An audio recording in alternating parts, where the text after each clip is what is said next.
Okay, so good evening, everyone. Welcome to AsiaHRM Mastermind session for the Asia region. And my name is Rita Choi, founder of AsiaHRM. AsiaHRM is a professional community for human resources practitioners to stay ahead of the curve, stay abreast of the latest HR information, trends, and best practices. Because of this purpose, we have a wonderful topic for tonight. And actually, the topic for tonight is workforce analytics. And before we talk about the topic and also our guest speaker, actually the rundown for tonight is as follows. We will have the sharing by our guest speaker tonight on this topic. And after that, we have a Q&A session. As the presentation material actually are very rich, and our guest speaker has a lot to share with us. So we might skip the group discussion session. So it depends on how it goes before we make the adjustment on that. But one thing for sure is that we will have a sharing session we will have a lot of sharing from our guest speaker, and after that we have the Q&A. So let's talk about our guest speaker for tonight. Okay, so our guest speaker for tonight is Mr. Yogesh Singhania, who is the Senior HR Analytics Manager and Global Head for Lenovo, India. Yogesh has more than 8 years of experience in workforce analytics and workforce planning. He has worked with companies like IBM and Infosys in the past, and now working for Lenovo for over 6 years. His areas of interest are data visualizations, natural language processing, and data modeling. He is married to a beautiful wife who is a dentist with a wonderful 2-year-old daughter. And without further ado, I would like to pass control to Yogesh, who is going to tell us more about himself and also the topic for tonight. Thank you, Yogesh. Thank you, Rita. Let me share my screen first and share the deck which I've got for all of you.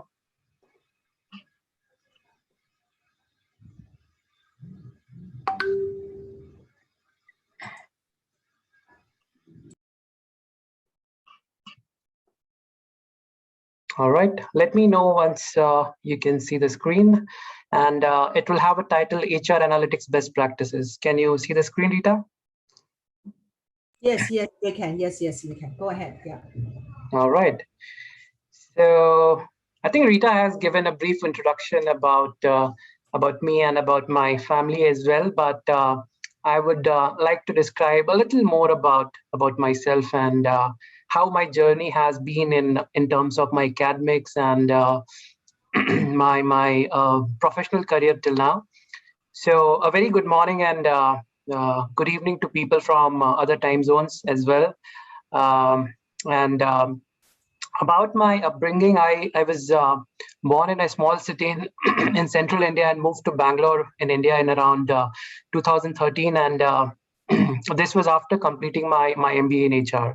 And prior to that, I have done my engineering in electronics and communication from one of the leading technical college in India. And after that, I had a small stint with IBM, as Rita mentioned.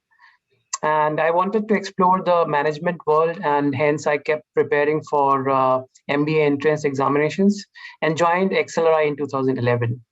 And just after my MBA, I joined Infosys, which is a leading IT company in India. And there we started to build an analytics team from scratch. And after 2 years working there, I joined Lenovo, where again I was fortunate enough to join a team which was in its formative period. And then with help of 2 other colleagues and with the able HR leadership, we started building a team and a number of analytics dashboard and different analysis for our internal HR clients. And in 2017, I was then elevated as the leader of the team and started managing a team of about 5 people. And since then on, I would say we have been growing quite strong, not only in terms of the headcount within the team, but a variety of work which we have gotten to do in analytics and workforce planning area. So now we are a 8-member strong team and take care of all the internal HR analytics requests across 3 or 4 different businesses which Lenovo has. And basically all these businesses cut across more than 60 countries. So that was a quick introduction about me. Let's now move on to the agenda for today's session. All right, so as Rita mentioned, I have a lot to share today, and there are 6 different subtopics which I'm going to cover today. First is on why HR analytics. So here in this section, I would talk about the issues which HR team face in the absence of a clear analytics strategy and a team in place. We would also see the different questions which we can answer by using analytics in HR and talent space. Then I would take up few examples where successful organizations like Google, AT&T, etc. So how they leveraged analytics to improve their performance. Then I will come to the second part, which would cover the HR analytics journey and the roadmap. And here I would talk about how organization can move from simple reporting to descriptive and predictive analytics. I would also touch base on what is an ideal combination for an analytics team, and finally, how the IT team within an organization could help the HR analytics team to kind of broaden its horizon. And the third topic, I would speak a little about the typical HR analytics delivery model and the architecture as well. There are a few specific slides on this which demonstrate the architecture within Lenovo as well. I think that will be very helpful for you guys to understand how it works within Lenovo. And the fourth topic, which is about the data management and storytelling. And this, I believe, is the most important one. And in this section, we would see how data management is and has been, one of the most important work which an analytics team needs to do very diligently. I would also advise you all to how we can create a perfect data strategy. And finally, I will focus on importance of telling a precise business story and how we can churn data to come out with a proper insight. My second last topic would be all about my team's experience and how we have been able to make a successful team within Lenovo. And here I would talk about the HR partners and analytics team collaboration model.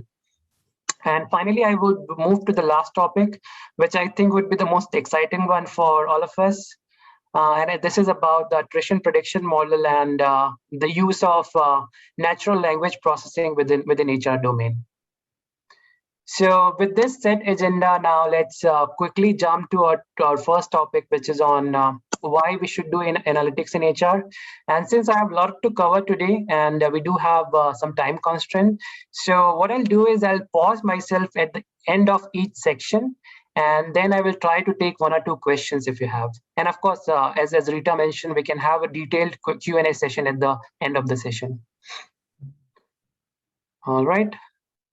So yeah, so I have 4 different subtopics listed here. So let's directly jump to the next page. Right. So a major problem in HR has been its traditional reliance on relationships. Most of the HR teams do not take decision based on the data, but based on the relationship, suggestion from the peers and seniors, their judgment and opinion. To be very honest, in my opinion, I think that relationship are indeed an antithesis of analytical decision making. And as I have quoted here from Mercer, that the decision-making currency for most of the business decisions, be it finance, be it marketing, or any other function which relies on data, it has been data. But HR has relied on a different currency, that is building relationship and working basis on the judgments. Just quoting few examples here again of finance, supply chain, marketing, etc. Have you seen them proposing a solution in their area without a number of chart, a lot of data and graphs, and other analysis to support it? Maybe not. But when it comes to HR, I think we hardly use any data to support our hypothesis. So basically, what I'm advocating here is that with the use of HR analytics, I think the goal is to substitute the data and metrics for the use of opinion. And what I'm also saying that all our important decision in HR, be it related to workforce planning, staffing, compensation, T&D, they all have to be based on hard data and fact and not basis any opinion or judgment. I've also seen people often talk about the lack of data or lack of good quality data. But what I would say here is that in order to work with the data, you need to work on creating the data as well, starting with whatever you have and then look to build a story around it. And if the management does buy your story, then you would have all the resources and opportunities to make that data more robust in future. And I guess that's why the purists say that, and I would quote this, that the data is the new oil in the digital economy. All right, so with that message, let's move on to the second slide and try to see different reasons on how analytics can help our organizations. So this is my favorite line here. What gets measured gets managed, and what gets managed gets executed.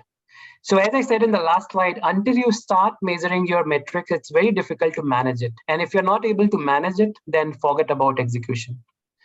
So the second one here in the right-hand side is on return on investment. And more companies are now analyzing how analytics is giving them return on investment. It's not, of course, just related to HR. It's around all the domains and various work areas. And as per a recent survey by McKinsey, as you can see, more than 70% companies have been able to measure the ROI from HR analytics and how they are saving big money every year using the analytics. Right. And the third is the ability to kind of link your business outcome to people strategy. And I'm very proud to say that at Lenovo as well, we have been able to establish a very direct link between our HR strategy and our business strategy as well by using the HR and the business data together.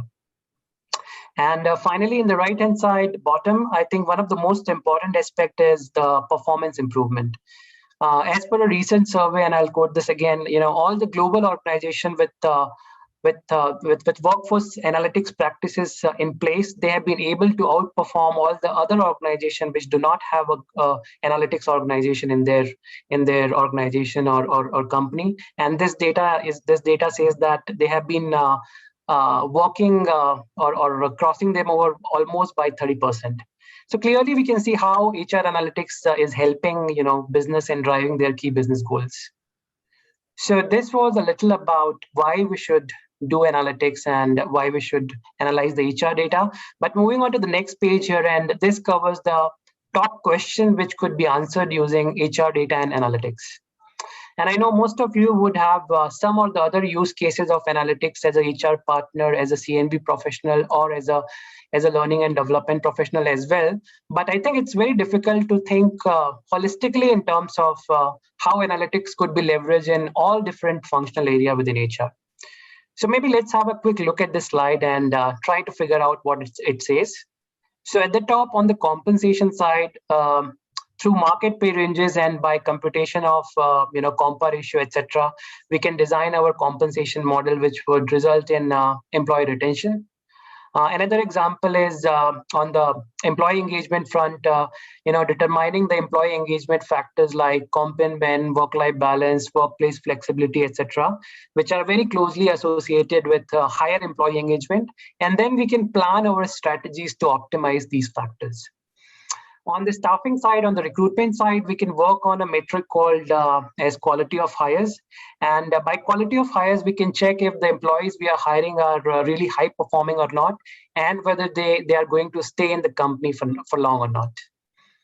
And on the performance management side, we can work with the data to determine if our performance rating system really work the way they are supposed to work, basis which our employees are rightly rewarded or not. So we see basically data analytics could be applied anywhere within HR, given that we know the right set of questions we are trying to answer. All right, with that, let's quickly also have a look at some of the questions which major companies like Google, Starbucks, Oracle have been trying to answer through data and analytics. So I have four different small example here where HR analytics help these companies to solve a critical issue, which resulted in improved performance and substantial dollar saving as well. So the first example here is of retail chains like Starbucks and Best Buy, which are US-based companies. So these companies have a very robust employee engagement monitoring mechanism. And they have been able to accurately identify the effect of employee engagement on their revenue and profit, which is a very unique proposition. So you would be surprised to know that a small 0.1 increase in employee engagement in a particular store within Best Buy, it has led to an increase of revenue by 100,000 USDs. And the second example here is from Google and AT&T, and their analysis kind of refutes the traditional notion that good employee would always come from the elite universities like Harvard, Oxford, etc., etc. I guess what they found that the ability to take initiative is a far better predictor of high performance on the job rather than whether you are coming from a Harvard or Oxford.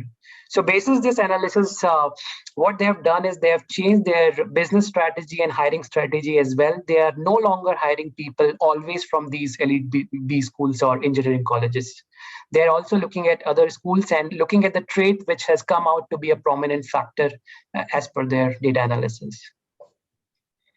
The third and the fourth example here are quite similar, and it's about how different companies like Sprint and Oracle have built an employee attrition model which can predict who is leaving and what factors drive to employee exit. And using this data, they have been able to not only retain thousands of hundreds of employees with right set of retention strategies, they have been able to save dollars as well. And fortunately, interestingly, we at Lenovo have been working on a similar model as well. And using this data, we have been trying to retain all our high-performing employees who are going to leave us in future as per the model. So I do have a dedicated section on this, and I'll cover this in details in the last. So basically, this concludes this section on why the HR teams should start using the data and adopt HR analytics practices within their teams. And what is the importance of data and analytics within HR domain. So let me pause here for a quick 30 seconds and check if you have any question about this topic.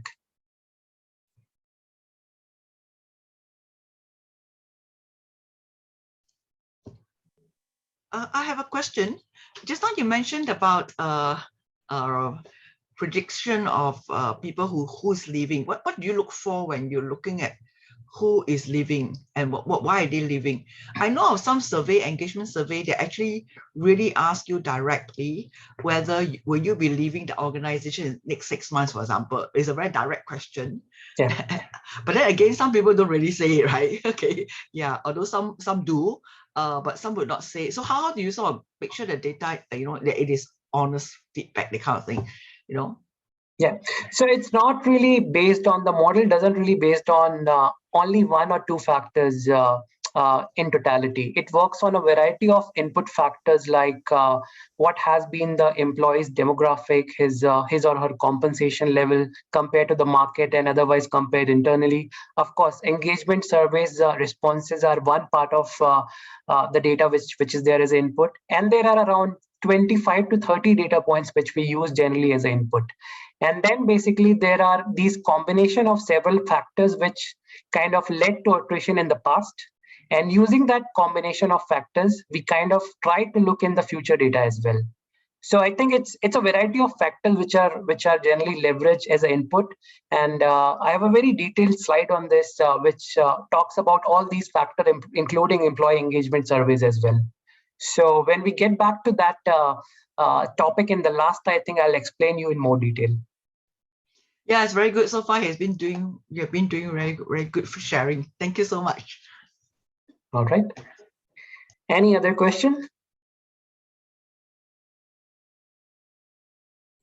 Yogesh, you mentioned that you talk more about this staff engagement, right? I will look forward to it because I also want to know more about staff engagement. Thank you.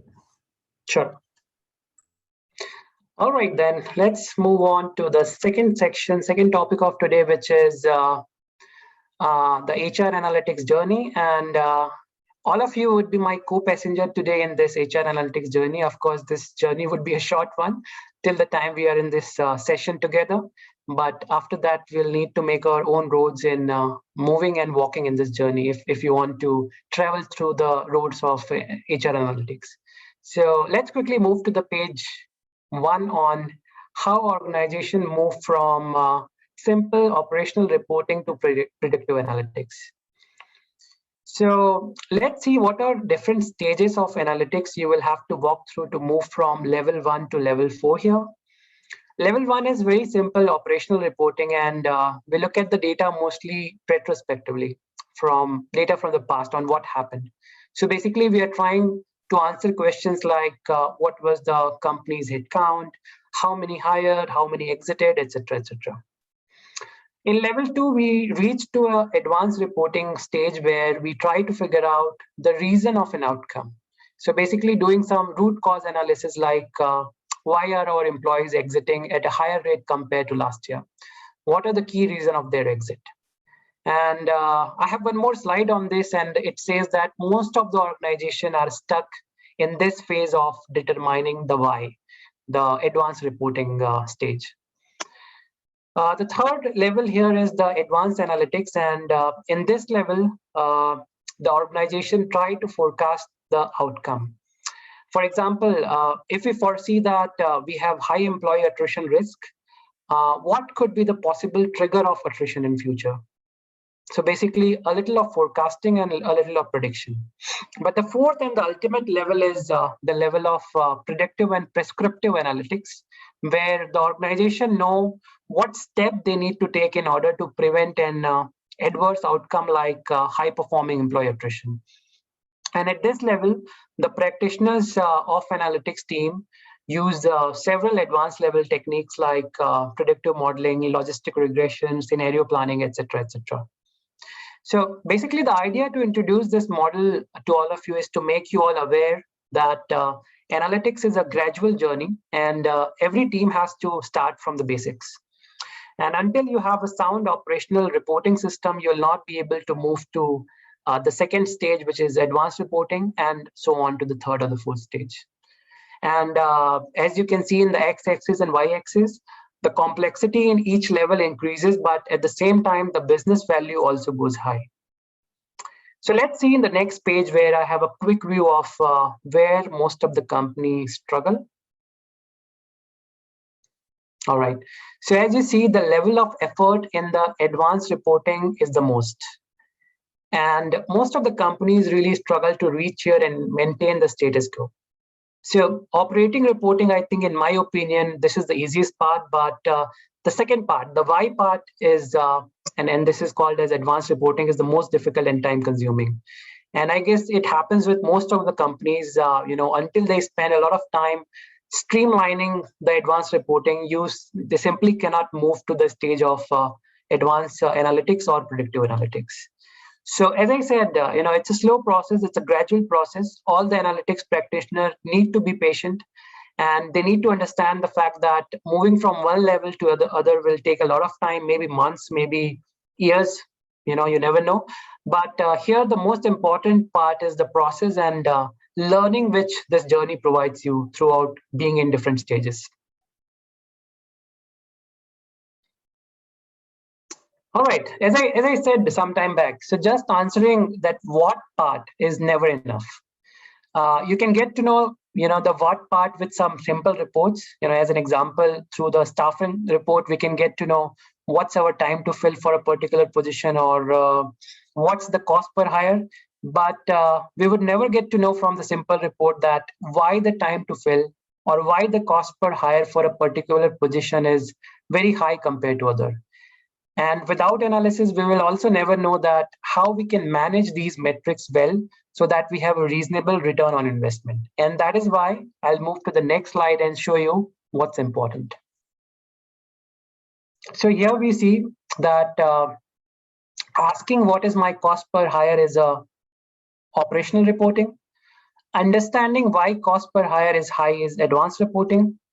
And once we get to know why the cost per hire is high, and let's say one of the reason may be because the supply of the candidate for this role is low and the demand is high, and hence the talent demands a premium. And hence we can figure out that our recruitment cost would increase if we hire 100 more employees for this role. So doing this kind of analysis, we can find to attract the talent through various channels and optimize our cost. So this kind of analysis is called as advanced analysis or advanced analytics. And basically then linking this new staffing strategy to our key business strategy and then optimizing cost and getting the maximum ROI. This is called as prescriptive analytics, which help us in the decision making holistically. So hope I was able to differentiate between the different level of reporting. With that, I'll quickly move on to another interesting topic. And in the last slide, of course, we saw the different stages, but here I will talk about the kind of talent really is required to build an analytics team in a mid-sized organization and in a bigger organization as well.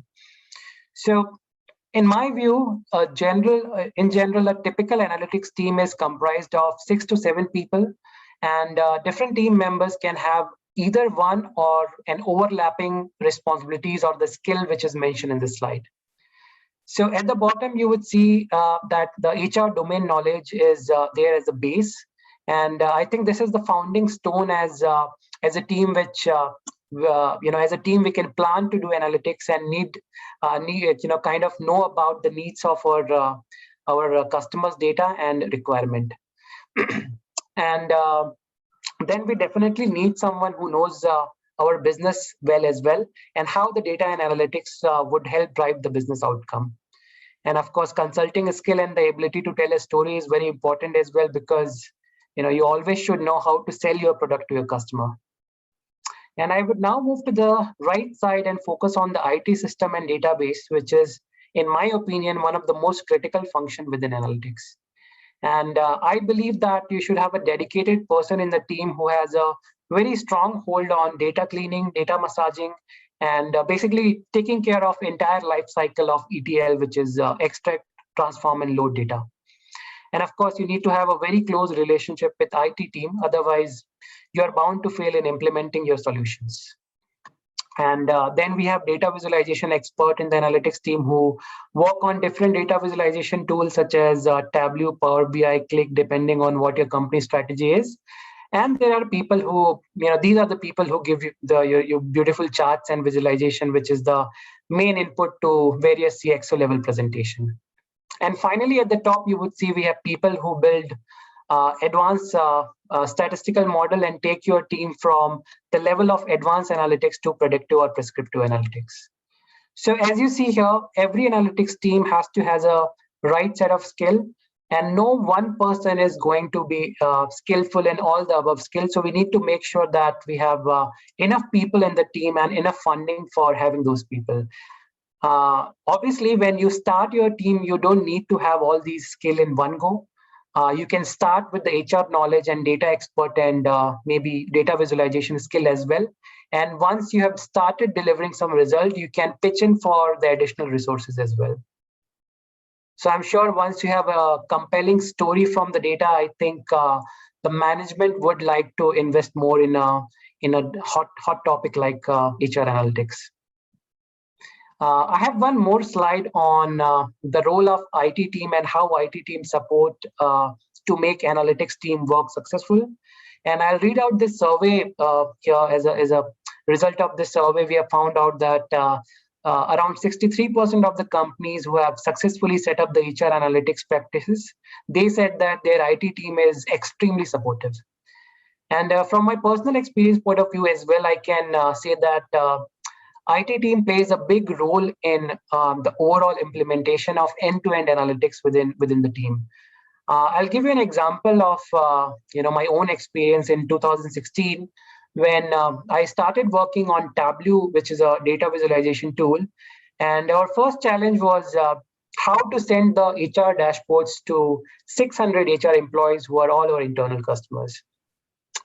So what we did was we took help from IT team. We understood from them that we can leverage a centralized server where we can host our dashboard and we can provide the different URLs, which is there from the server to different HR team. So here, basically, the IT team has a great role from being an advisory partner to the implementation partner as well. So here I would strongly suggest all of you that we should all maintain a very good relationship with the IT team. And if you want to make our journey of analytics successful, IT has a big role to play. So with this note, I will again take a quick pause and see if we have any question about our HR analytics journey topic. Yogesh, actually, I have questions here. The first one is you mentioned several levels of analytics, right? The first one is the operational reporting, and then advanced reporting, and so forth. And then you mentioned that it's very difficult to move from level 1 to level 2, and then from level 2 to 3, and then from 3 to 4. For me, say for example, I think everybody has to start with level 1, right? Why is it so difficult to move from 1 to 2? Is it because of investment involved or what? Because for level 1 is very basic, meaning that these are the metrics that will come up with, like the cost per hire and so forth. But when it comes to why advanced reporting, why would there be what are the hurdles for us to move from level 1 to 2? So Rita, what I meant was that moving from level 1 to level 2 is slow and gradual, but in my opinion, it's not very difficult. What I meant was moving from level 2 to level 3 is always very difficult, because we need to reskill ourselves from basic and advanced reporting to higher level skills like statistical modeling and someone with an expert in data science as well. So level 1 to level 2 movement will not be difficult if you have the right resources. It might be slow, it might be gradual, but eventually you would reach there. And as I said, where most of the companies struggle is getting stuck in level 2 and not being able to move in level 3. Oh, I see. Okay. So my second question would be in your slides covering a multi-disciplinary team, right? So we need to have a good mix of the people in that team. But if we started, maybe say for example as an SME, we start from scratch, and you mentioned that we need to have at least these are the basic stuff in that team, right? So we need to have we need somebody who knows HR. Besides that, what knows the business? What can you just tell us? What are the basic stuff that we need to establish maybe a very preliminary team to start with? Yeah, I think you would need two type of people there in that kind of scenario and situation. And I think I was not very far from that situation when I just joined Lenovo, because we didn't have a clear path on which direction we will be moving in. So we were just two people in the April 2015 when I had just come to Lenovo, and all of a sudden I got to know that we need to take this team to the next level. And I was the one who was expert in HR, and I knew a little of analytics, having worked in Infosys in the similar capacity, but I had not worked on the tools such as Tableau or R or Python for that matter. But I did have one additional resource under me who was expert in these data visualization tool and the tools, advanced tool like Python, R, etc. So what we did together that time was I supported the person with the knowledge of HR, and we basically interviewed around more than 20 leaders from different business groups and from different HR areas about their key requirement. And because I had knowledge about HR, we were able to gather their key requirement in analytics area. And I worked as a functional consultant, that time. And by my guidance and by the responses of those leaders, we were able to implement what they were really looking for, by using the expertise of that data person. So basically, if we are starting in a very initial phase and we don't have a lot of budget for this, I think we at least need two people, one with the knowledge of HR and one with knowledge of how to work on the data and how to build the visualizations. Okay, very good tips. Yeah. And eventually, Rita, as I said, once we got a little buy-in from the management, they were ready to provide some more resources to us later on. Yeah.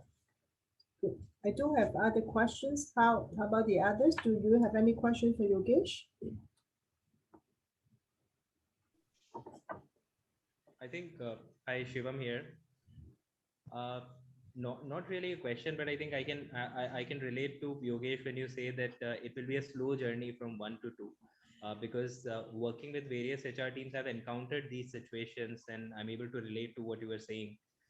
For example, when you spoke about let's say turnaround time, I've been in a situation where a team for the last 5 years has been tracking turnaround time for various hiring positions, but they actually never bothered to track that what was at each step, what was the time that was being taken. And now if we want to move actually towards advanced analytics, we want to answer the question why this is happening and what will happen next, we really need that data, and it takes a lot of time to go back and build that data, and sometimes it's not even possible to go back and build, and we need to plan for the next 2 years that okay, now let's collect this data. I think you mentioned in your first session, Yeah. first section, that we need to create data. So then we work for actually a couple of years on just creating that data before we could move to the advanced analytics phase. So it makes a lot of sense. Thank you for sharing that model. Yeah, thanks, Shivam, for sharing your experience. I think it very well relates to what I just said. I mean, yeah, everything is connected, and I think creating data is the first step. If the data is not there, and starting with the right set of skills is very important when we are beginning and we don't have any substantial, expenditure or budget to do. Yeah. Yeah, I have a question because we are moving into this new thing called for the small medium enterprise. They can't afford to have a data person or IT person. So right now we are moving towards a new scheme called Chief Technological Officer for service. That means a few company can hire one person and then they share this person, no? In that sense. So with this new thing, I just want to be clear. The skills that the person must have in order to do this function is just now you mentioned is of course HR in that sense, and data visualization tools and Python. Is that right? Yeah, so I would say the basic Excel is the first skill which the guy should know very well. And when I say basic Excel, it's not just just working on a table, etc. The person should also know creating pivots and playing around with the different function within Excel. Because in most of the tools, generally, in the beginning, if without a database, the Excel is something which act as input. And along with the Excel, it'll be good if the person knows a little of some of these data visualization tool, which I mentioned, as Tableau or Power BI. But I would say expecting that the person would know Python as well might be slightly difficult because I think a shared services environment will not have a resource who will know every bit of all the tools. So I think in the beginning, if it's just Excel and some visualization tool, I think it should be okay. I see. Okay, thanks for your advice. Thank you. So we have another Yogesh here who has put up his hand. Yogesh, would you like to share with us your question? Yogesh? Yes, Yeah. sure. Hey, hi, Yogesh. My name is Yogesh as well. Good to meet you. I'm from India. I'm having a simple question here. I'm working as a HR business partner in one of the IT MNCs. So I wish to transition into HR analytics profession. So does this, and I am a non-tech graduate. So basically I do not know coding skills and stuff.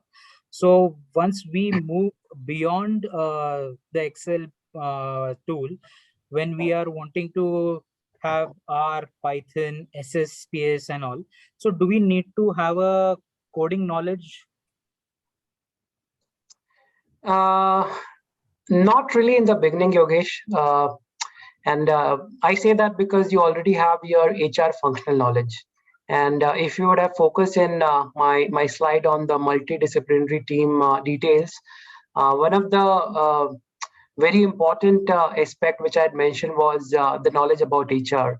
So you as a HR partner have very closely worked with the business and with other HR team as well. So you do bring to the table all the knowledge about what HR function looks as their target for different type of data and different type of analytics. So with this knowledge, if you acquire the basic Excel skill, which I think you will already have, and maybe you can learn a little advanced Excel as well. And along with that, as I said in the beginning, I also tried to learn, Tableau and Power BI that time on my own. So if you can learn those skills from, the simple educational platform like Coursera or Udemy, etc., I think it should be more than enough in the beginning. But the major problem would be when you try to switch from HR business partnering role to this role. Generally, these kind of teams ask for some experience, and you don't have that right now with you. But what I would try to say is that if there are any existing opportunity in your company with this team, you might want to try it there first, and then look for other options outside. Because I have seen with my experience that a fresher is generally not very well received when it comes to the HR knowledge in these kind of teams. So hope that answer your question. Yes, certainly it does. Thank you so much. It's just that me being a non-tech graduate, I was little bit cautious about the fact that whether I'll be able to grasp the coding knowledge for our Python in the days to come. I mean, I like you think, rightly said. yeah, I'll just cut you in between here, Yogesh. I think that's a conversation about later stage. I think the first stage for this kind of team and your expertise would be you bringing into the table the HR knowledge and the basic data knowledge. I think for these kind of skills for Python and other tools like SAS, etc., I think it's very true that people dedicated to these skills are already present in these teams. So what I would say is that people like you are always needed in a team like analytics in HR. And in the beginning itself, you might not need to learn all these skills in one go. And as you keep on working in the team, I think once you start playing with the data and start using these tools along with your team members, I think it becomes only easier for you in time. Sure. Thank you. All right. Any other questions? No? Then we move on. Yogesh, yeah. All right. Okay, so the next topic here is how the typical HR analytics model work in organizations. And I have two different slides here. So let me jump to the first one. Yeah, so this is a very common HR analytics delivery model, which most of the organization I have seen following. And first of all, I would like to call out that in some companies, HR analytics team, and for that matter, all other HR analytics, all other analytics team like finance analytics, risk analytics, etc. So these are part of one central entity under one umbrella. But here, in this case, what you are looking at this diagram, HR analytics team is part of the HR function, and the same is true for my company as well. And in fact, my previous company, Infosys, also had HR analytics within HR function. So let's quickly have a look at how this relationship between analytics and different COEs and HR partnering is. So at the top in the blue boxes, we have our HR business partners, and they are divided into the location HRs and the business units HR, which is the typical setting generally. And then we have the number of center of excellence business units in green boxes, where all the COEs like CNB, talent acquisition, L&D, and of course, HR analytics at the last is mentioned. And the third pink box is HR operations, which is also known as the HR shared services in some of the organization. So basically, you would see that HR analytics in general is a dedicated COE, which reports into HR analytics and systems head. And in turn, the HR analytics and system head report into group HR head. And as I said, we follow the similar org structure at Lenovo as well. So my boss, he's in US. He is the head of HRIS and analytics. And under him, there are two leaders of HRIS system and analytics. So analytics leader is myself, and the HRIS leader sits out of China. And the entire team sits in the umbrella of HR strategy and analytics. So that is how a typical, HR delivery model works. And if you go to the second chart, I think this will interest you a lot, because this is a typical architecture which we follow in Lenovo, and which otherwise generally the company follow as well when it comes to how the HR analytics system are connected to their different tools, and how basically they are able to churn out different dashboards and analysis. So first of all, in the left-hand side, you would see we have a data layer, which is in form of several cloud applications. And there are physical applications as well in some of the companies who have not leveraged the cloud application till now, but mostly it's cloud. So these cloud applications store different employees' data. And this diagram which you see is actually a Lenovo diagram, and all these systems which you see are being used by Lenovo currently. So we have a system named as Saba, and this is used for learning and development. We use Avature for recruitment, SAP for HR budgeting, and our core HRIS system is Workday. So basically all these HR systems are the real source of our data for different sub-functions within HR, right? And then there are hundreds of regular reports which are sent to a database from all these different systems on a weekly, on a monthly, on a quarterly basis. So we have a dedicated database of HR analytics team with very tightly controlled access. The access is, of course, only limited to our team and few other members. And then from our database, after cleaning, massaging, and working on the data, the data is then transported to various data visualization and analytics tools such as, which I mentioned already, Power BI, Python, Tableau, to name a few. And finally, our analytics team member use their skill to churn out different reports and dashboards using these different tools, and then they are sent out to our end users.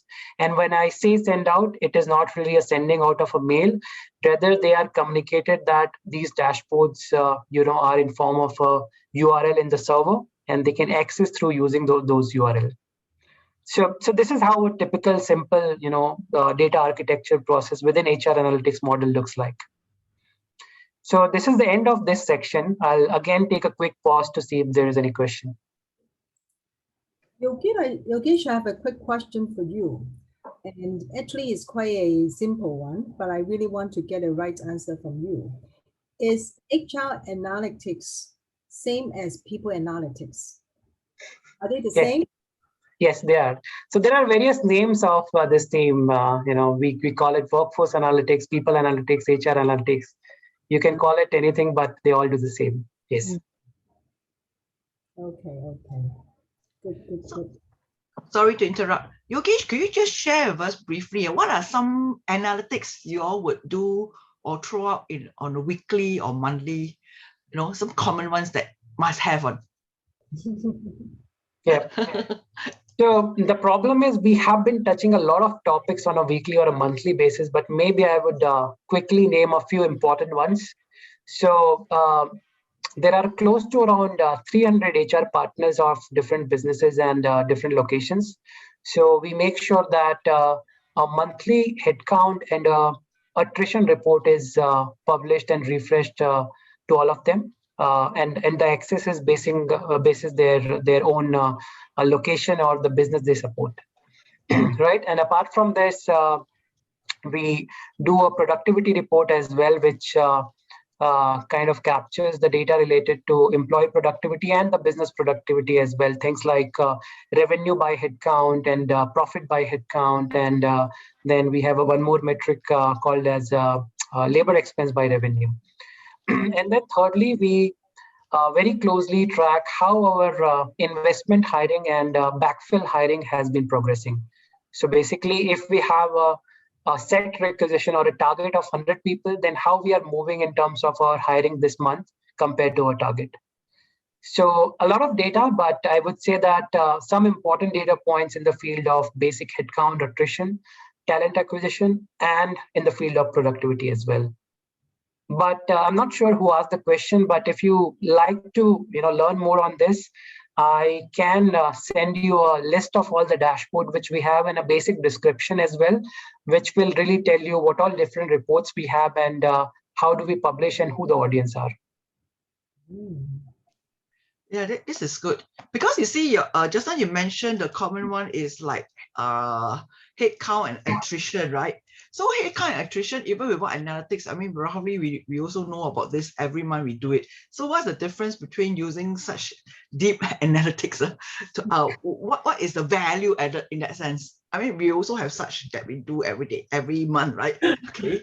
So what's the value added by investing? I guess the value comes in the automation. So basically, right now we are in the stage where we have fully automated these dashboards. The data directly is pulled from Workday, and it gets to a database, and then automatically it's transported to a tool called as Tableau. So there is no intermediate intervention which we need to do right now. And then the ability of the HR partner or the end user to see various trends using various slices and dices in the dashboards. So I'm not sure if you are already using any tool, but if you just do a simple headcount tracking or simple attrition tracking in Excel, you do lose on a lot of those kind of functionality. Like if you want to look at, let's say as an example, what really happened in China in 2016 in terms of millennial attrition. So I think that with a very simple Excel dashboard or Excel data point, your team might not be able to answer that right away. But because in our database, we do have data of last several years, and we do have various slices as well, which we call as filter. So that kind of question will have a direct answer in the dashboard, wherein our team will not have to be involved, and the user can directly pull the data from the dashboard. So it saves a lot of time, and it really offers a quick answer to any question which HR partners or HR COE team has at their fingertip. I see. Thank you very much. And those data you keep for how long before you purge them out? So right now we have the data starting from 2015, but so we have the monthly data, and the data is around for 40,000 people. So we have not really reached to a stage right now where our database is overburdened. But if that happens in the future, and I see that happening maybe 2 or 3 years down the line, so then we will try to have the legacy data in some other system and just have last 5 years data. But I believe that we should at least have last 5 years data, because from all the side of the business leaders and CXOs in the company, we keep on getting requests to look at the last 5 years data. And then you see a trend kind of thing. Thank you. Very interesting. Thanks. All right. Any other question? So Yogesh, are you saying that usually we should look at 5 years of past data, right? Should be a good representation. Can we say that? Not really, Rita. What I meant was that our leaders, they do ask for 5 years trend sometime, but depending on the context, it's not always important to show last 5 years data. Sometimes you would just want to show last 4 quarters data or 8 quarters data, depending on the requirement and the breadth, the depth of from the requirement, what it is coming to you. I don't really believe that as a blanket rule we can have 3 years or 5 years data in all the requests. It totally depends on the context. Understand. As a rule of thumb, by the way, we generally have last 12 months data at any point of time. So as an example, in my attrition dashboard, we would show LTM, which is last 12 months. And if the user want to drill down in earlier years as well, then they can do that using several filters, slices, and dices, as I said. Yeah. Any questions from the participants tonight? No? Then Yogesh, you move on. All right. So now moving to this very interesting topic, which is very close to my heart, because I have, I think, in my professional capacity, grown up doing this. And this is about data management and storytelling. All right. So often, I guess, when we hear about doing analytics, we think about building fancy models and charts, which would really create a wow experience for our end users. And of course, that's the outcome which everyone would like to see. But we don't realize that it's months and quarters of hard work which goes in the data management and data preparation. And there are a series of these steps which are needed to make our data analysis ready. You can see a number of boxes here. I will not go through the detail, but basically, after data integration, we need to ensure that the data quality is optimum. And hence, we have to have a data governance mechanism as well in order to get the most accurate data or the data which will make sense to the business. And only after we have spent a very significant amount of time on data extracting, transforming, and loading, we come to a stage where we can use our data to build models and chart. So what I want to convey here is, please do keep in mind that data cleaning is the most effort-intensive task which should be handled very patiently and by someone who is knowledgeable about the data and about the domain as well, about the subject matter. All right, so there are some important points which this slide highlights to work on the data strategy, even before working on the data. And what we need to do is we need to critically think and discuss with the business first, like what is their confidence level on the data. Not all the data will be 100% accurate. So we need to assess if we can work with the data which is kind of directionally accurate.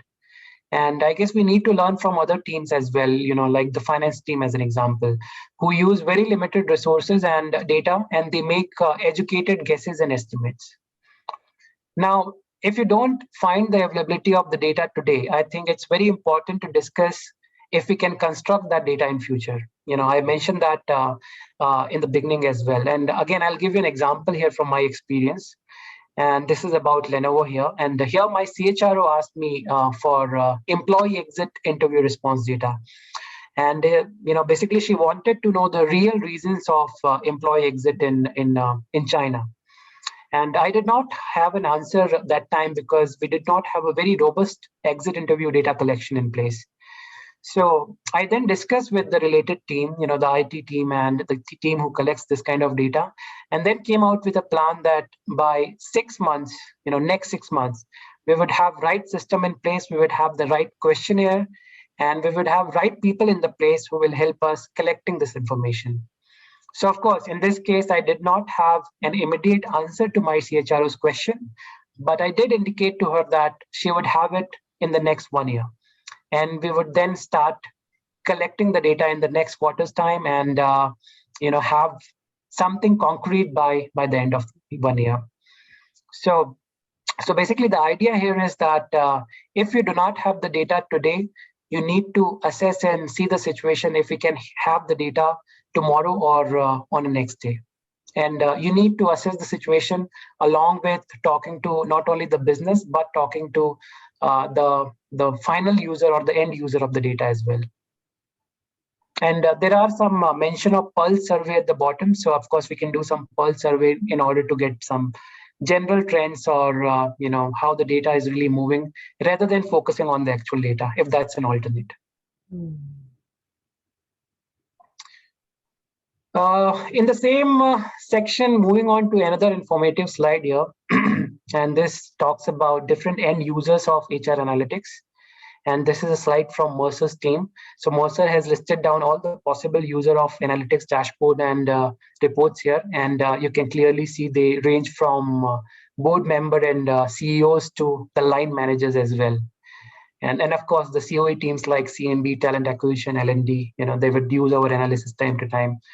So I think the message here is that it's very important to know that what you are being expected by working with different people, and the fact that you would be working with people who are working on ground like the line manager, as well as with the senior executive in the organization as well, who would expect you to be very strategic and focused. And hence, it kinds of become very important that we don't overwhelm our user with a lot of data, which brings to my next slide, which is on the art of storytelling. So let me move on there. Yeah. So one of the most common feedback which our team receives all the time, that we are bombarding them with too much of data all the time without any real insight or story. And what I've done now is I have kept this as a KPI for all my team members within my team.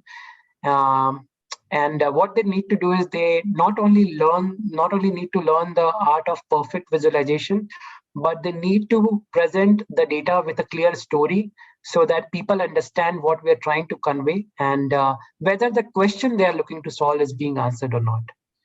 So basically what I'm saying here is that if we are not able to effectively communicate the idea and message behind a number of charts we are throwing at our customer, it would be of no use. So there is a story which I would want to share with all of you, which is about my stint in my last company. So, the finance head wanted there to get an analysis on labor cost and revenue data. So there I came up with a 10-slider deck, which I presented to the finance head, and the labor expense by revenue was by different cuts, different locations, different business units, different countries, and whatnot. 10 slides were there and a lot of data. So the finance head then saw the pile of data and asked me some pertinent question immediately. So he asked me, what do I do with this data? How do I compare this data? Is it good or bad? I don't know. And can you provide me a reference point on comparing this data? And of course, I didn't have an answer then, right? So basically what I'm trying to convey here is that even the simplest of data will tell you hundreds of stories. So you need to filter out the most of the non-critical stories and take out few critical stories which will make sense to the business and which will try to again solve the question which they are trying to answer. And just to summarize this again, no garbaging of data to your audience. A simple story with a clear message would work better, and your customer would be more confident with your work and with the data which you're sending with the story. Right? So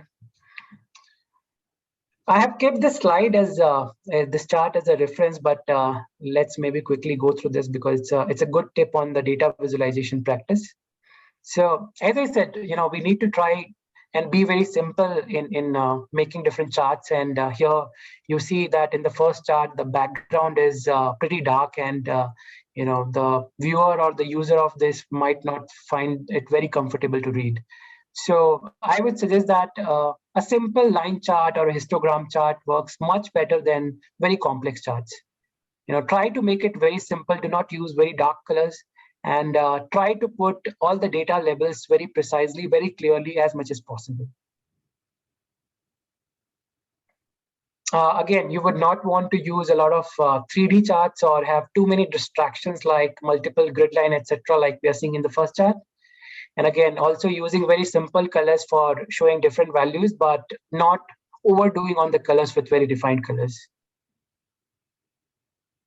So that's the end of this section on the data management.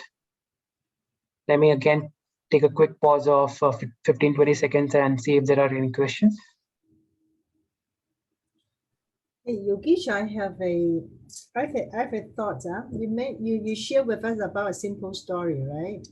Can you just quickly tell us a simple story by using very direct analytics? Say, for example, you use this analytics, how do you craft the story? Can you just give us a quick example of that? Yeah. So I think one of the pertinent story would be about an analysis which was asked for looking at the future workforce within my company. And future workforce was defined in my company as anyone who is of age less than 30 years.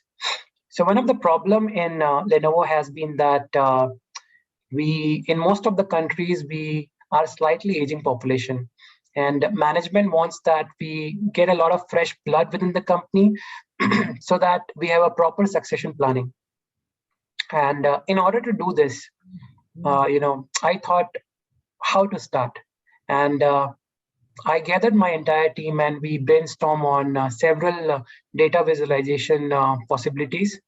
And then we thought that let's start with a very simple chart, which would be having the percent of future workforce by different geographies and getting a benchmark number for that.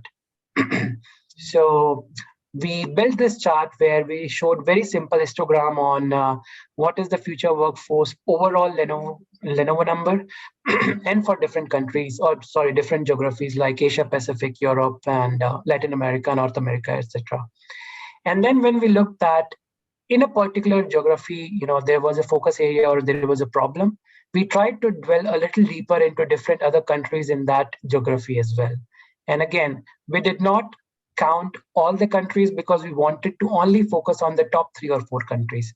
So what we did was we came up with one single chart where we showed how the trend looked like for future workforce in different geographies, and very well pointing out that this geography had a problem. And then in this geography, what are the top 5 countries where we have a problem and how it differs from the market benchmark. So, we could have provided a lot of slides or a lot of charts in this kind of analysis, but we thought that if you want to answer this question of where the problem area is and where we should focus, let's just come up with one single chart and present it. And I think this chart was very well received by the management, and now different teams within that geography, the HR teams and the talent management team are working on to actionizing this. Wow, very good story. Thank you. Thank you. Ooh. It's a very recent one, so I remember it very vividly. Yeah. Yeah, very good. Very good. All right. Any other question on data management and storytelling?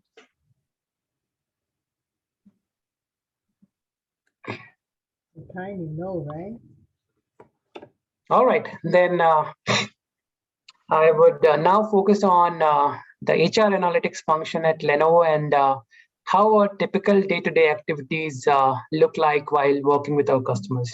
Sorry, Yogesh, we have a question from a lady, Dan, right? Dan, what is your question? Sure, please go ahead. Dan Tin, yeah, go ahead. Yes, I'm here. Hi everyone. I have a questions. What makes you find the most difficult in data modeling or storytelling? Sorry. What makes you? Yes. Could you repeat your question, please? What makes you find it the most difficult in data modeling? Are you asking what is the most difficult part of data modeling and storytelling? Or data visualization? Okay. So as I suggested in the beginning, personally, I find data collection and data cleaning the most difficult part. Once we have the right set of data in our hand, for me, I think, and I guess it is true for my team as well, the data visualization part is the easiest one. We can very easily discuss with the end user, what they're expecting, and we can very easily build those charts because that's our main expertise. But data are very, very different when it comes to different requirements. You have headcount data in your hand, you have CNV data, you have performance data, and there are a whole lot of other data which are very complex. So to get to that final data, which is analysis ready, to build that data is the most difficult part, which I find as a HR analytics practitioner. Oh, does that answer your question? Yeah. Thank you for your sharing. Yeah, and it's a very good question. I have been discussing this with quite a few number of other colleagues as well, what they find very difficult. And I think everyone has a unanimous reply on that data cleaning part is the, we cannot say it's ugliest part, but I think it's the most complex part and it takes a lot of time. And you have to have a proper understanding of the business requirement and the data you're cleaning and using. Mm-hmm. Okay, any other questions? No, right? Okay. All right, then. I'll move on to a chart which I generally use for internal presentation in Lenovo as well. And this is about our key focus area within Lenovo. So right at the top, you would see the workforce dashboards, and we have around more than 50 different dashboards, covering topics like headcount, attrition, span of control, talent acquisition, etc., etc. And the other initiative which we have started off late is the scenario planning dashboards, where we have built some metrics on cost of attrition, where we can calculate the cost of employee attrition in dollar terms. And different teams are leveraging this dashboard now to educate the business about what would be the cost implication when one employee leaves, or 100 employee leave for that matter, or 1,000 employee leave. So basically, it tells you the cost of attrition when your employees are leaving. So it's a scenario planning what if kind of a dashboard. And a very interesting one, the third one is HR chatbot, which is in pilot phase right now. So basically, this is a chatbot which will bring all the employee related metrics at a fingertip. So basically, the user would just need to log in and chat with this bot, and it will answer all the questions related to the metrics which we have in our dashboard. So just give an example here. If a user wants to know what is the headcount in, let's say, Argentina for all the sales employees who are female. So this chatbot will do some backend calculation, and just after receiving this question, it will share the data within 2 or 3 seconds. So this is right now being in pilot phase. We are trying to roll it out as soon as possible, but a lot of stakeholders are very excited to use this in future. Another significant development which we have made is in the advanced analytics space, and the introduction of attrition prediction dashboard. And we do have a dedicated section on that, so I'll not talk about that right now.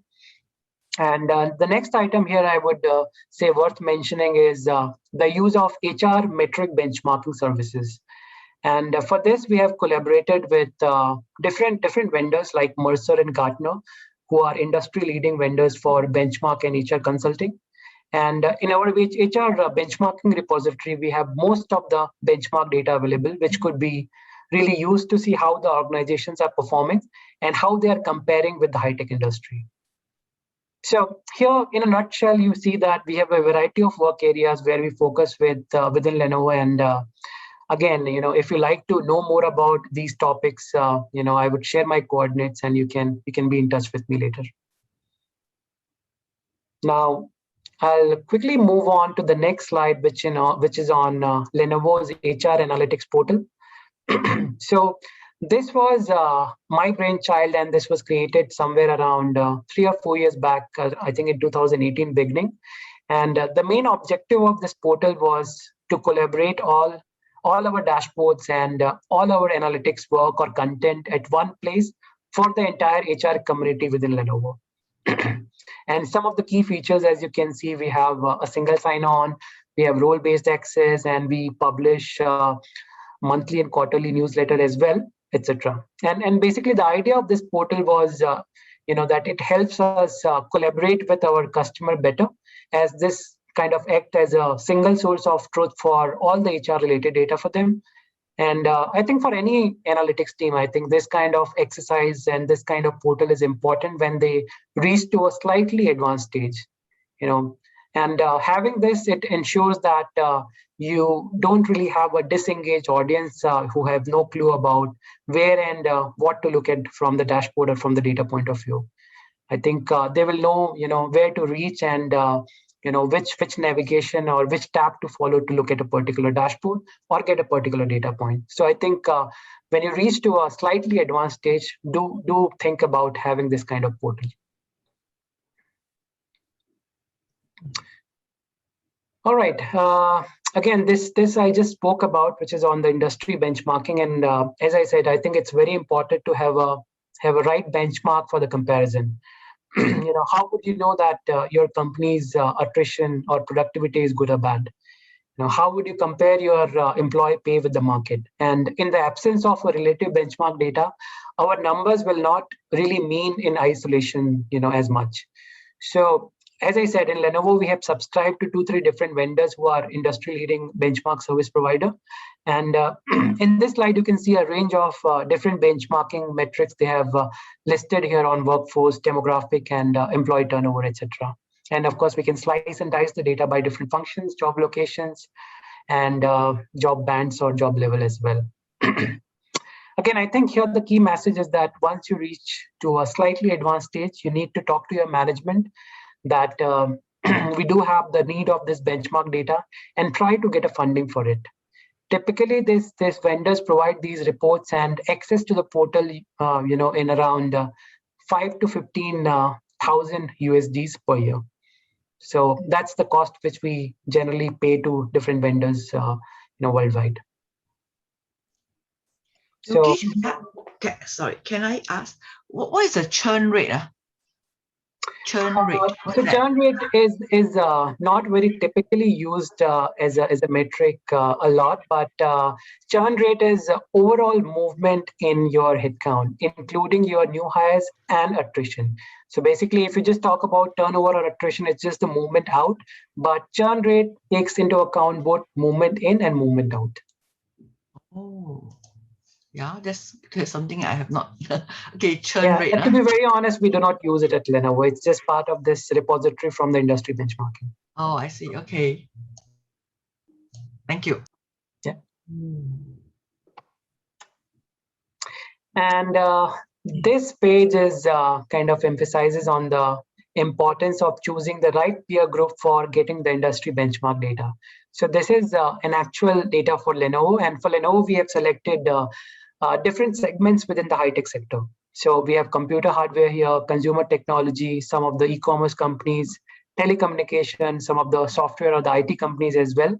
So basically in the benchmark report which we get, we have this aggregated data or the average of all these companies together. Just mentioning an example here, if you pull out the voluntary attrition data, it's a weighted average of all these companies' voluntary attrition data together. So it's very important that according to the industry you are in, you choose the right set of companies to compare against, right? So that kind of ends my section on Lenovo's analytics practice. The next topic is the last one, but I guess, again, as I said in the beginning, the most exciting one as well, since I would be talking about the predictive modeling on attrition and natural language processing. But before that, again, a quick pause and see if you have any question. Hi, this is Rachel. I have a question to Yogesh.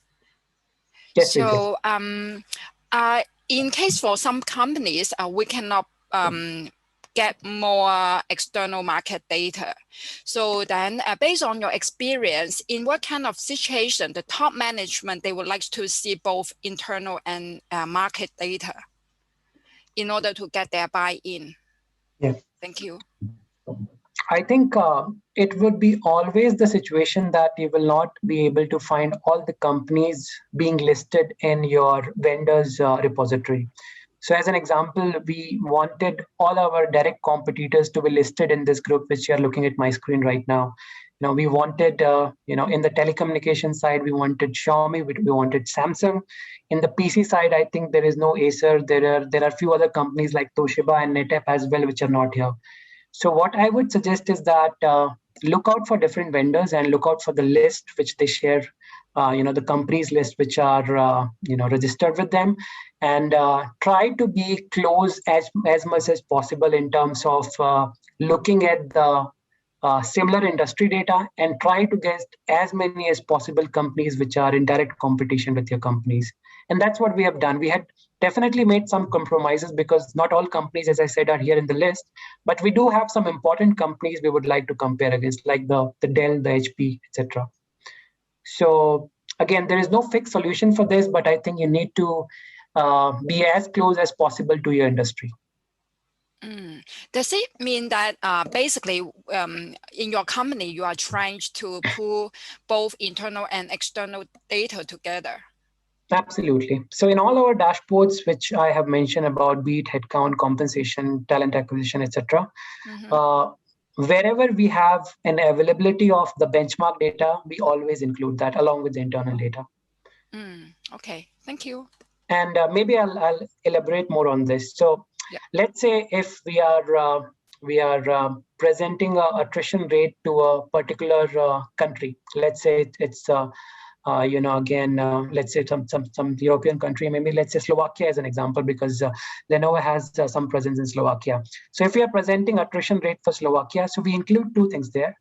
We include Slovakia's attrition along with Lenovo overall attrition, so that we have an internal comparison with overall number. And then we include Slovakia external benchmark for high-tech industry as well, so that the HR partners located in Slovakia can not only look the internal comparison, but also the external market data as well. Okay. So then for the market data, does your company do some kind of aging of the data? Yeah, we Okay. do that. Okay, thank you.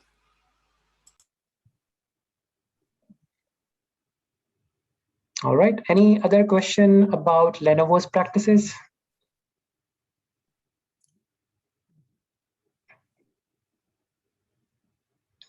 If no, then I'll move on quickly to our last section on attrition prediction model and NLP.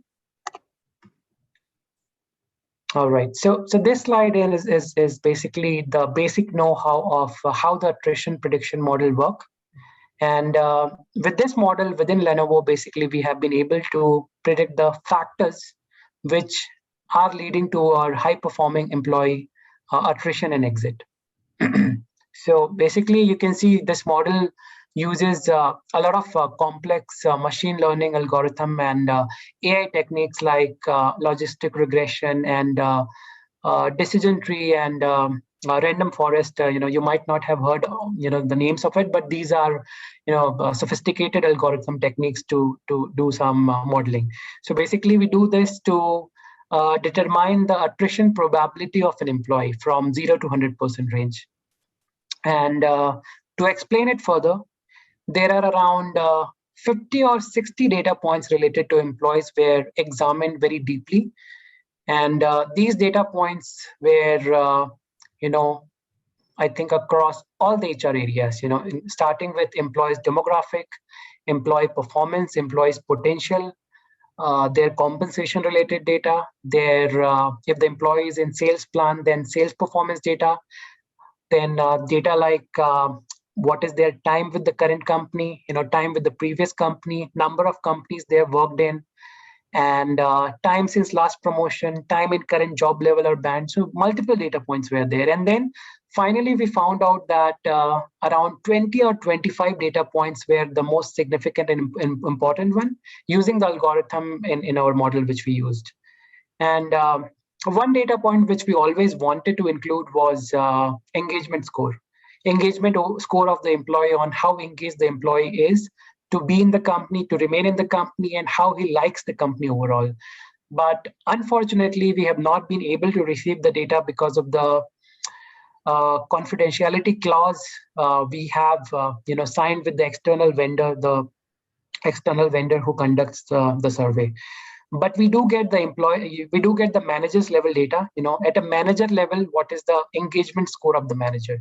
And that data is pretty handy as well. And we have seen that data is coming as a significant factor in predicting attrition. So basically, I spoke about different factors which would go into this model as an input. And finally, we came up with around 15 to 20 different inputs.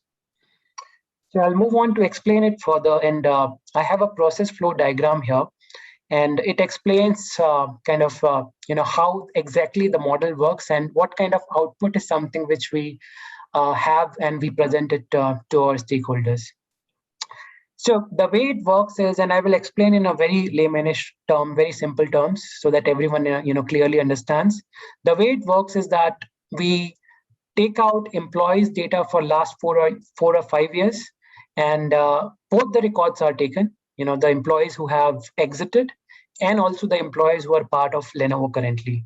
And all those input data, the demographic, compensation, engagement, etc., are of course part of the data which we take. So then after processing this data of last 4 or 5 years, and we put that in the model, and then model kind of runs different algorithm like logistic regression, random forest, decision tree, as I mentioned. And then after the model is run, then we get some key attributes of employees who have left the company. And these are some of the combination of attribute. Not one attribute would lead to an employee's exit. So as an example, an employee who joined our company in last 4 years, and his time since last promotion is more than 2 years. So basically he joined 4 years back and has not been promoted in last 2 years. And maybe the third factor could be the compensation. His compensation, let's say, is below 60 percentile of the market pay. So these three are the combination, let's say, as an example, where our employees are leaving the most as per the past data and as per the model, which has given us this result. So after getting these combinations, what we do is then we apply these logic of combination on our training data, which is on the all active employees as on today, the employees who are part of Lenovo today. And any employee who fits into this criteria, I just mentioned of, the promotion and time in the company and compensation. If an employee fits into that, then in general, that employee will have a high probability of exit as per the model. So of course, I have mentioned and explained this in a very simplistic term. There are a series of steps involved in the entire process, but I hope I was able to, clear the process on how the data flow works and how the model works. And maybe it will be more clear to you with this example on how we finally present the data. So this is a snapshot from Lenovo's attrition prediction model and exactly how the dashboard looks like for our end users. Of course, I have removed the data here because I do not want to share the internal data, of course. All right, so let's see at the left-hand side chart, which is the attrition risk metrics. And here you would see that employees are categorized into 5 different categories of attrition risk: very high, medium, low, and safe. And all these are probability of leaving. And in the y-axis, we have the performance rating: outstanding, strong, needs improvement, and so on. And basically, in these boxes, then we have the number of employees or the percent of employees. And the user who is using this dashboard has the capability of just clicking on those numbers and then looking at the raw data as well. Right. And last and the most important step here is, as I said, we need to provide access to the right people, to the HR team, to the people manager, so that they can go and check this data and study this data and correlate with what they think about their employees who are falling in the high or very high, region in this dashboard, and what they think is the current situation as per their finding or their connection or their relationship with the employee. And then finally, if they think that the data is aligned, the data is matching with their perception, then maybe initiating a retention effort to retain the high performers and formulate the succession plan for people who are not very critical or not high performer. And the good news around this data is that we have been able to derive around 70% accuracy with the model, meaning that we are able to identify 70% of the employees who are really leaving the company. And this kind of number in the HR space is a good number in terms of accuracy. So now, most of the HR team with whom we have shared this data have a lot of confidence in this, and they have started using this. There was a lot of barrier in terms of usage of this data in the earlier stages, but now we have reached to a confidence level of 70%. So a lot of usage and a lot of retention effort has been driven because of usage of this data now. I know this is a little complex to understand, but I will be happy to answer any question if you have before moving to the NLP part. Yogesh, I understand that for this predictive model, right, you need to put in sort of AI in it, right? So in general, for companies who may not have this kind of investment, we don't have this luxury of doing this, of having this model or having this tool, right, to make the prediction. Am I correct? That's right, Rita, because you have to have a data scientist within your team to do all these modelings. And, these models run for days and days to get a result. So one system or one laptop is always busy in churning out these models all the time to get the results and, the final output. So unless you have a very good data scientist in your team, it's difficult to initiate this kind of project. I have a question. Yogesh, do you have a similar one for recruitment? Not yet, not yet. We have been trying to do, we are trying to build a quality of hire prediction metrics, but we haven't gotten the real buy-in from the recruitment team. If we get that in future, we will definitely love to do in recruitment space as well. But there are a lot of scope of doing this in recruitment space. And again, as I said, if you like to hear more on what my initial plan was regarding the quality of hire, we can take it offline and I can explain you. Thank you.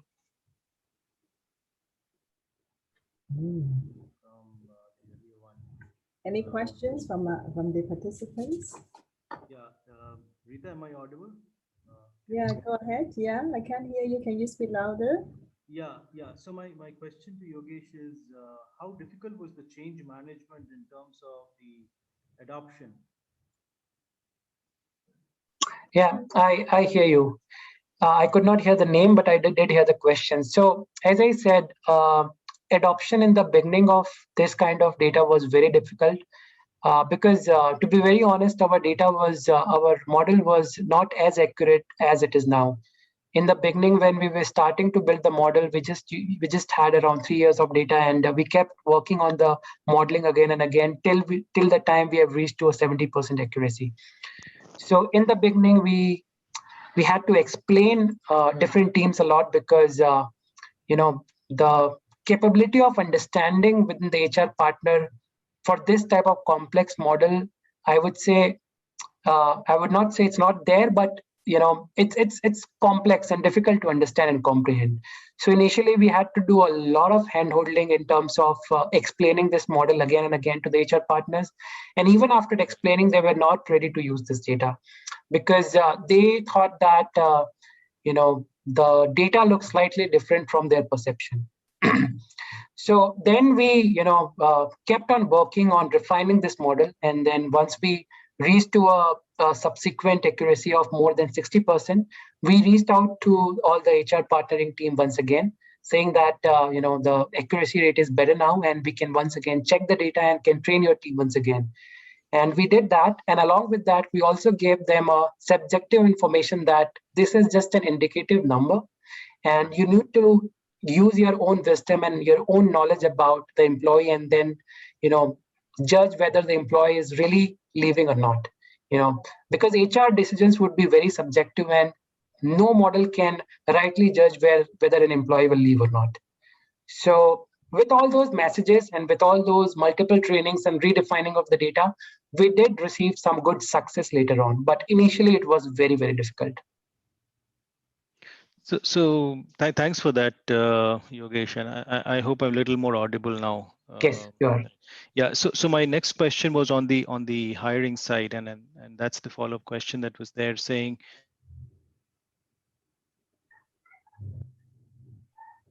or any of the vendors who are providing support. So this is also the question which Rita was asking, because I think a lot of organizations may not be able to afford the kind of full-time data scientist or any of these tools that are required, or the kind of effort investment that is required. So would you be able to say, from your experience, do you see any of the vendors who are providing this kind of data analysis as a service, which can be kind of like let's say a plug and play? Based on the quality of the data, obviously the outcome will differ.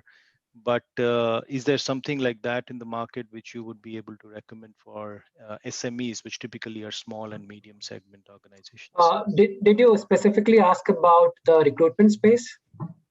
Yeah, I'm keen to connect offline on the recruitment space because that's where I think my area of specialization is going to be in the next 3 to 6 months.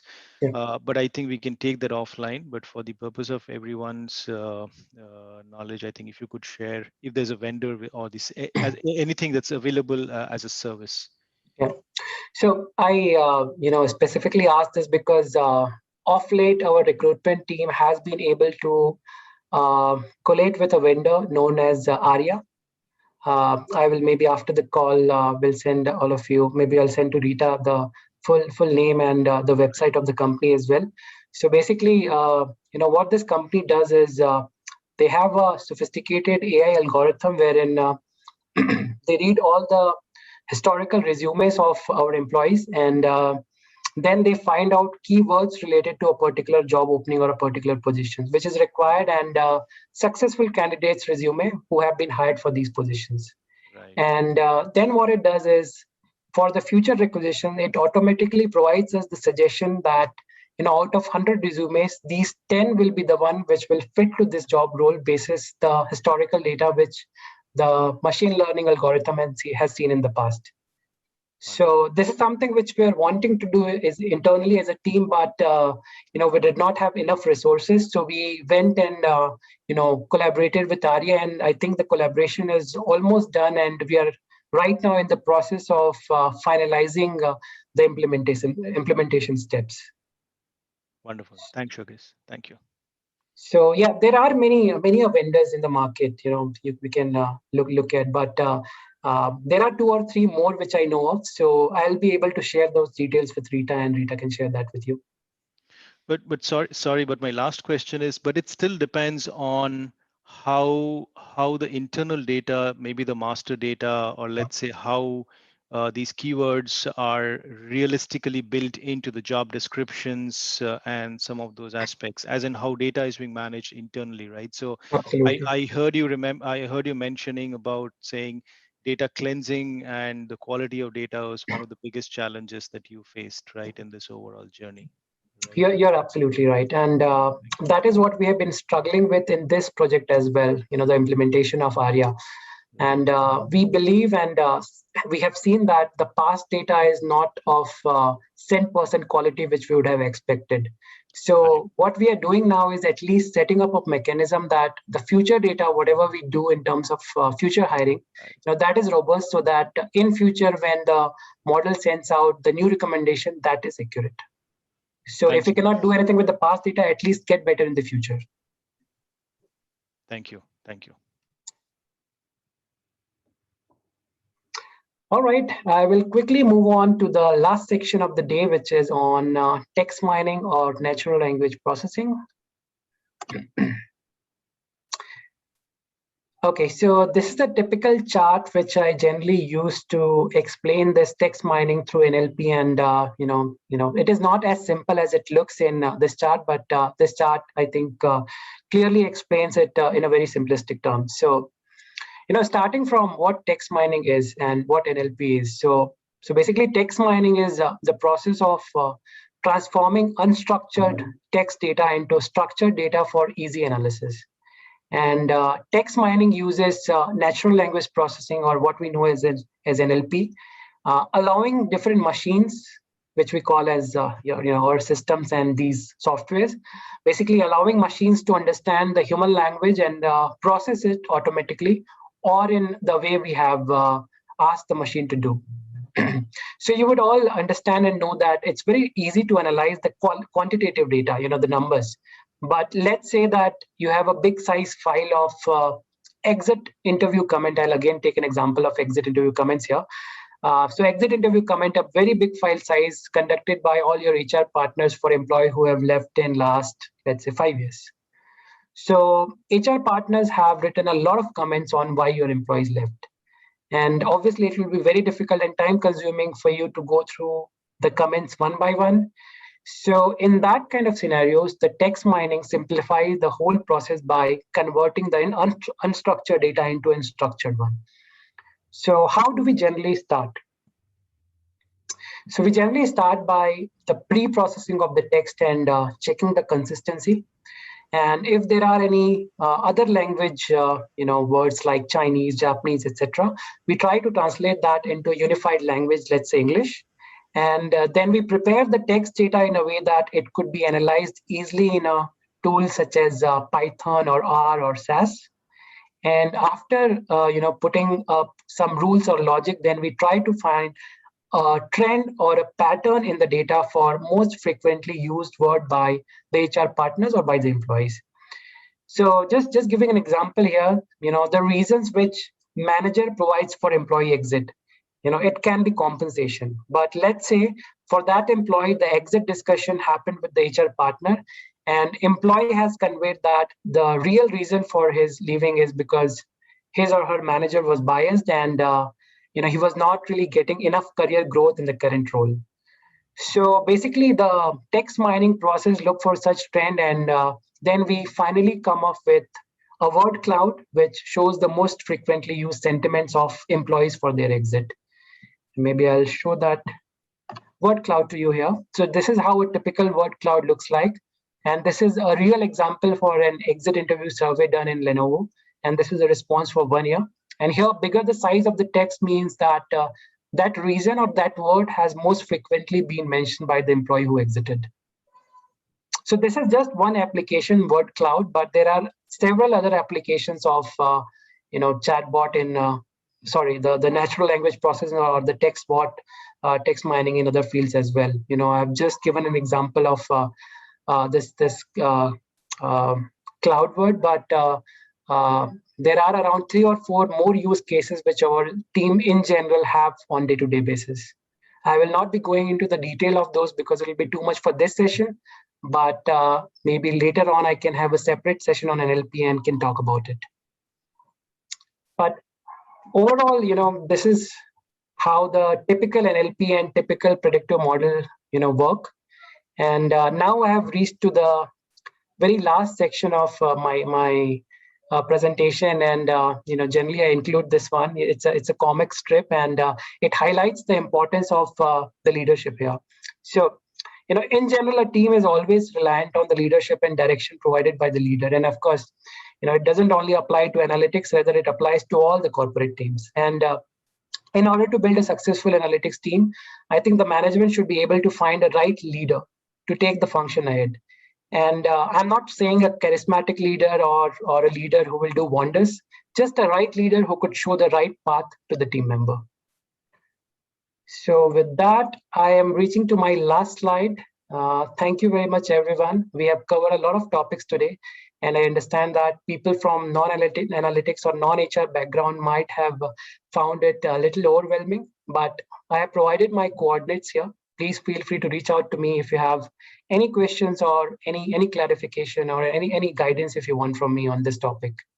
I'll end with reading my favorite quote here about analytics, that analytics is not a destination, rather it's a journey which requires dedication from the top down and bottom up.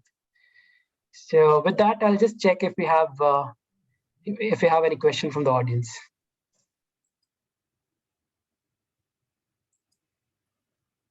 And by the way, I forgot to mention that Rita would be sharing this deck with all of you. We have some more backup charts here, which are on the various HR metrics which our team captures. I think these would be very useful for all of you to get a kickstart on what all metrics are captured in general in different teams, and get the analytics journey started if you haven't already.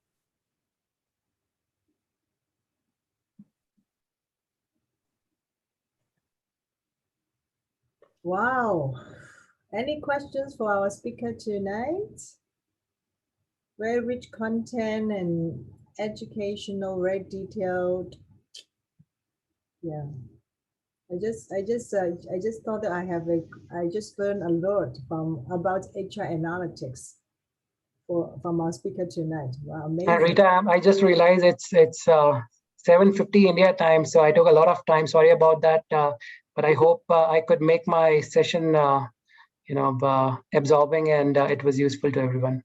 So thank you for patiently listening to me, everyone. Yeah, very good, and I could feel the enthusiasm of our speaker tonight, right? So any question for our speaker tonight before we close the session? I had one last question. Yeah. Sorry. Yeah. So Yogesh, in your opinion, right? If you have to ask any organization who's in this data journey to not do or stop doing a few things, maybe top 1 or 2 things that you recommend not doing, what would those be, right? To be successful, the intent is to be successful. So there are so many things that we keep adding on, right? But if there are few things that you have in your mind, which in your learning you dropped in the way and said, we can do well with dropping these, either thought process or practices, whatever. Can you share one or two of those? Yeah, I think very, very good question, Abhi. And, this is very close to my heart question. And I think we did some change in the beginning, year itself, where in the beginning, when we started putting these visualization in different visualization tool, we started with putting a lot of different kind of charts. And I have mentioned this in my briefing as well. We started putting line charts, donut charts, pie charts, Gantt charts, and all that sorts. And later we realized that, the number of charts we have, the number of data we are presenting, it's really overwhelming for all our, HR teams. It's not matching their appetite, and it's very difficult to comprehend for them. So slowly we realized that, and we started simplifying our visualization. We started simplifying our analysis. A simple table, a simple bar graph, a simple histogram, a simple line chart was more beneficial compared to all these complex charts. So I think my message is try to be as simplistic as possible, and to not indulge in any complex exercises, whether it's related to data preparation or it's related to presentation to your stakeholders. Wow, wonderful. Thanks, Yogesh. Yeah. Okay, so I'm going to send the deck that Yogesh was using for tonight's session to all the participants tonight. Okay, so if no further questions, so thanks Yogesh for the wonderful session tonight, and thanks everybody for attending it. Okay, have a very good evening. Thank you. Bye-bye.